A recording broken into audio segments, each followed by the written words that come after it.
Rewa collector Narendra Suryavanshi, जो इन दिनों अपने कड़े तेवरों और जीरो टॉलरेंस नीति के लिए चर्चा में हैं, उन्होंने एक बार फिर लापरवाह अधिकारियों पर गाज गिराई है।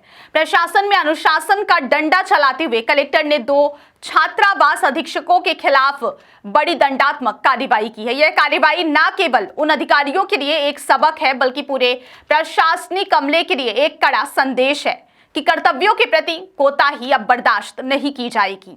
नमस्कार, मैं हूं आपके साथ स्वाति और आप देखना शुरू कर चुके हैं विंध्या टाइम्स। क्या आपको बोरवेल करवाना है लेकिन लोकल और सस्ते पाइप्स लगाकर हो गए हैं परेशान? तो अब आपके शहर में आया है न्यूट्रॉन 40 kg बोरवेल पाइप।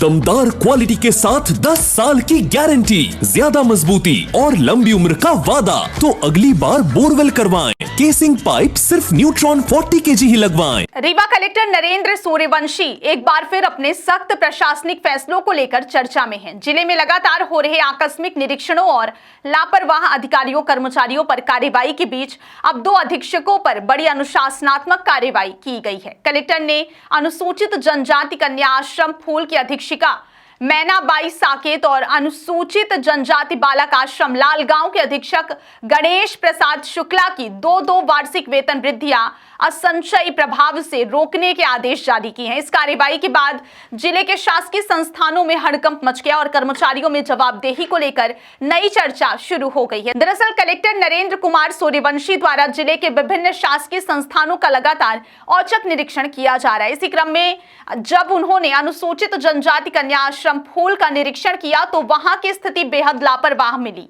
निरीक्षण के दौरान अधीक्षिका मैनाबाई साकेत बिना किसी पूर्व सूचना के अनुपस्थित पाई गई। इतना ही नहीं, संस्था में ताला बंद मिला। जिस आश्रम में छात्राओं की देखरेख और सुरक्षा की जिम्मेदारी होती है, वहां इस तरह की लापरवाही को प्रशासन ने गंभीर माना। इसके बाद कलेक्टर ने मामले को गंभीर कदाचार और कर्तव्यों के प्रति घोर लापरवाही मानते हुए अधीक्षिका को कारण बताओ नोटिस जारी किया। वहीं दूसरी ओर अनुसूचित जनजाति बालक आश्रम लालगांव के आकस्मिक निरीक्षण के दौरान अधीक्षक गणेश प्रसाद शुक्ला भी बिना किसी पूर्व सूचना के अनुपस्थित पाए गए।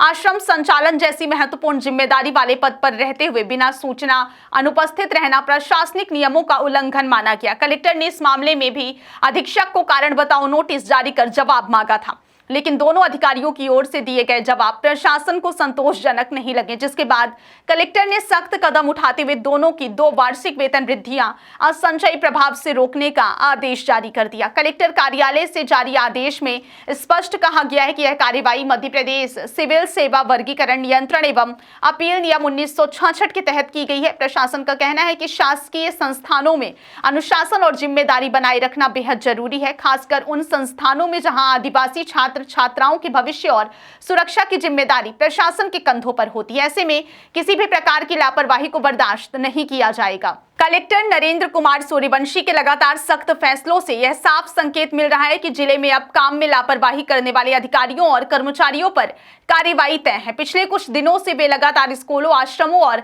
शासकीय कार्यालयों का निरीक्षण कर रहे हैं और मौके पर मिली गड़बड़ियों पर तत्काल एक्शन भी ले रहे हैं।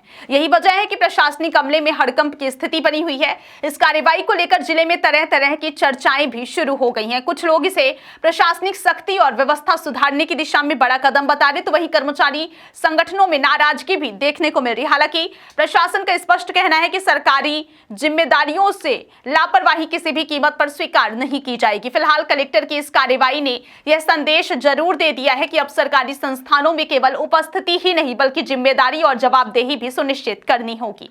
आने वाले दिनों में जिले में ऐसे और निरीक्षण और कार्रवाई देखने को मिल सकती है।